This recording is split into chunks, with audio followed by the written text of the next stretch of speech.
തൃക്കരിപ്പൂർ ബീരിച്ചേരിയിൽ വീടിന് തീപിടിച്ചു. ബീരിച്ചേരി എക്സ്ചേഞ്ച് റോഡിന് സമീപത്തെ അബൂബക്കറിന്റെ വീടിന്റെ 2ാം നിലയിലാണ് തീപിടുത്തം ഉണ്ടായത്. ബുധനാഴ്ച വൈകുന്നേരത്തോടെയായിരുന്നു സംഭവം.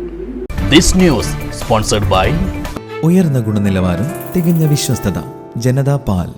വീടിന്റെ 2ാം നിലയിൽ നിന്നും രൂക്ഷഗന്ധം വന്നതിനെ തുടർന്ന് നടത്തിയ പരിശോധനയിലാണ് അഗ്നിബാധ ശ്രദ്ധയിൽപ്പെട്ടത്.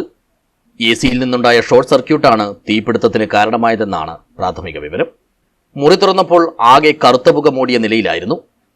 തൃക്കരിപ്പൂരിൽ നിന്നുമെത്തിയ അഗ്നിരക്ഷാസേനാംഗങ്ങൾ ഏറെ പണിപ്പെട്ടാണ് സ്ഥിതിഗതികൾ നിയന്ത്രണ വിധേയമാക്കിയത്. വീട്ടുകാരെ മുഴുവൻ മറ്റൊരു വീട്ടിലേക്ക് മാറ്റിയ ശേഷം ഓക്സിജൻ സിലിണ്ടറിന്റെ സഹായത്തോടെയായിരുന്നു ഇവരുടെ രക്ഷാപ്രവർത്തനം. Station officer KV Prabhakaran, senior fire and rescue officer Manoj, ഫയർമാൻമാരായ Gopi, Ajith, Adarsh, fireman driver Shyam, home guard അംഗങ്ങളായ ഉണ്ണികൃഷ്ണൻ, അനന്തൻ എന്നിവർ രക്ഷാപ്രവർത്തനത്തിൽ പങ്കെടുത്തു. News bureau, Cheruvathur.